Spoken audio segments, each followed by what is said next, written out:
Hey Jones, what are you guys seeing? Oh, well, we're gonna go see Split. I don't know anything about it, but little Johnny's a huge fan of James McAvoy. Split, huh? I don't know if that's really for kids. No? Well, we're gonna give it a try. If not, we'll just leave. So you're a big fan of James McAvoy, huh? Yeah, yeah, I like Professor X, and I hope he's really good in it. Do I have to be here? Jeez, Jen, chill out. Whatever, Deb. It's gonna be good. I think it's gonna be good.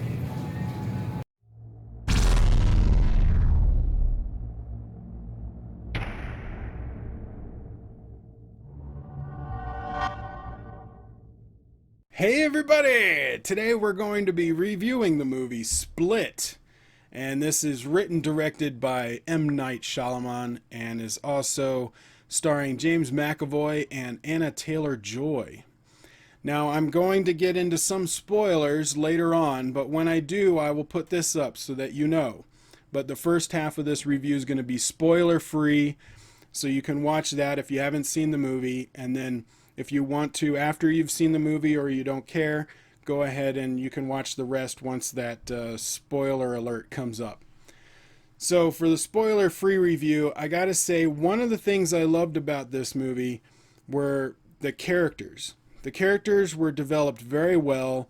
You understood motivations of everybody. You understood where they were coming from.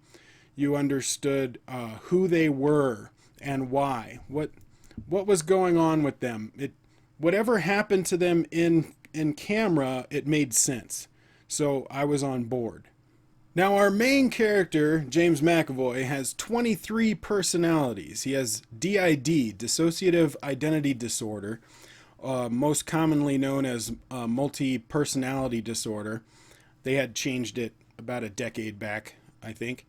But he has a lot of people inside his own head. And I kind of understood this character because I personally have bipolar. I am bipolar 2, and although I don't have multiple personalities, I do understand what it's like when your brain does something against your will. You have no control, there's no reason, nothing outside had caused it to happen. That is just how you're thinking at that moment. Now, there were outside things that happened to him to create DID, but I'm saying the personalities that take control, there's no reason why from outside sources of why that personality comes out. It's more of the fight inside his head. And I understood the motivations of the character.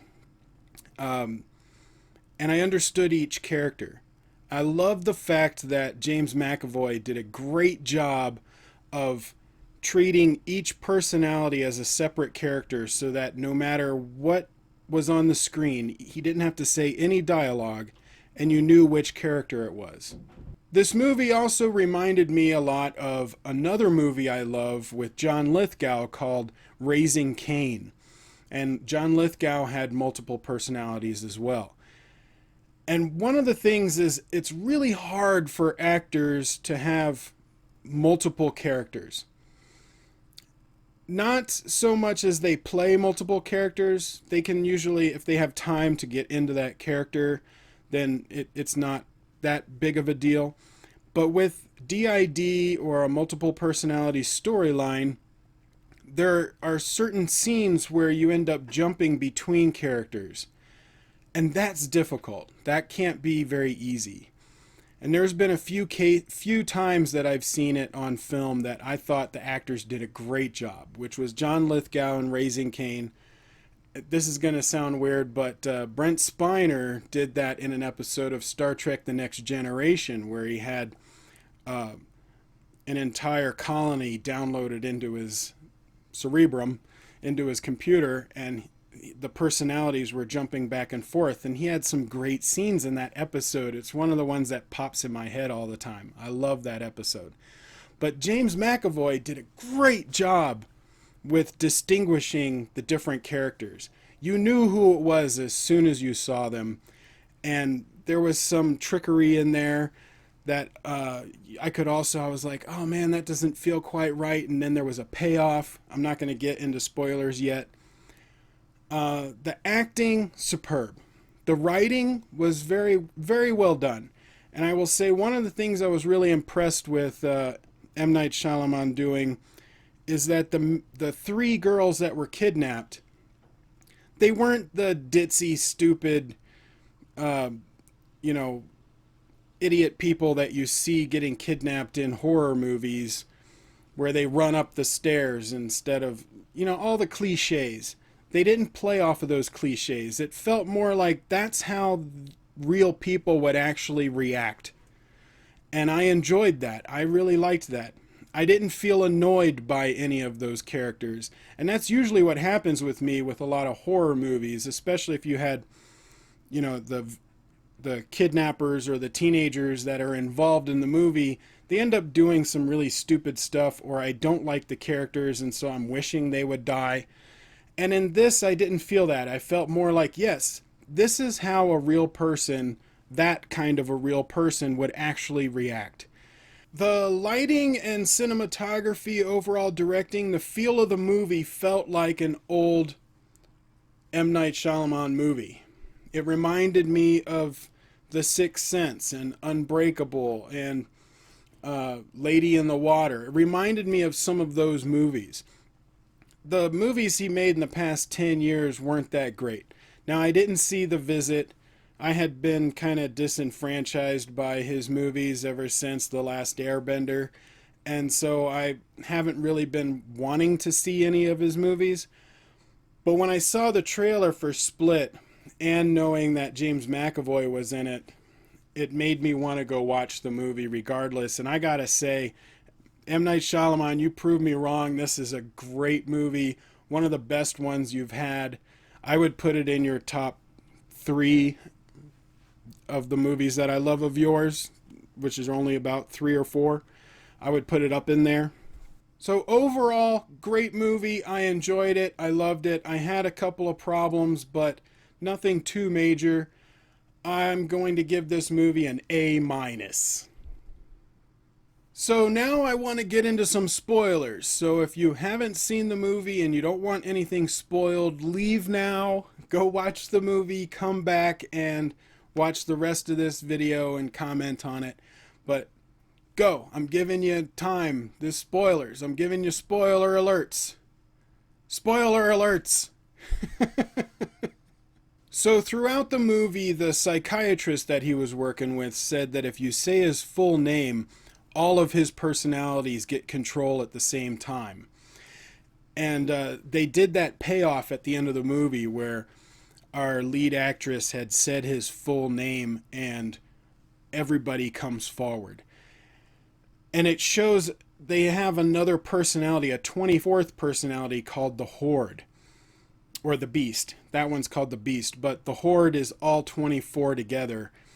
And he ends up becoming this super powered, aggressive. He has super strength. He's feels a little bit bigger than the other personalities. You can see his veins popping, like super adrenaline rushed kind of a character. He's even bending bars.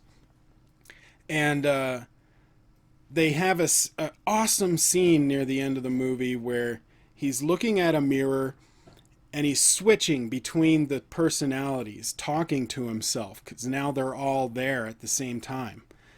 And he's talking to himself in these different personalities, and McAvoy is switching from one to the other, and you can see it in his eyes and his mannerisms and the speech, the way that I love that scene. I think it's a beautiful scene. And then after that, they cut to a diner and they show the news report about the killer with multiple personalities with DID. And someone's like, oh, that kind of reminds me of that guy that was in a wheelchair that went to prison. And she leans back and you see Bruce Willis and he goes, his name is Mr. Glass. And that tied it to Unbreakable. That put it in the same universe as Unbreakable, which means you can have an Unbreakable sequel where he is a villain and Bruce Willis is still a superhero. Now, I was reading about M. Night Shyamalan and this movie. He had said in I guess a premiere of some kind that happened, that this character was actually in the original script for Unbreakable as a second villain that they would have to fight or take down. I'm glad that he didn't use that character in that movie, and that they made a whole movie based on that character, because you kind of need it. You need that entire storyline to set up this character. It's not something you can set up very quick, a one and done kind of character. I'm interested to see if they do a sequel to Unbreakable and get McAvoy, Bruce Willis, and Sam Jackson in a movie together. That would be epic. I'm excited for that idea. I would love it. And I haven't felt this excited about an M. Night Shyamalan movie in a long time. So I'm blown away. I'm really happy. I loved it. But what did you guys think? Comment below and let me know your thoughts. Like, share, subscribe. Tell your friends. And I will see you on the next video.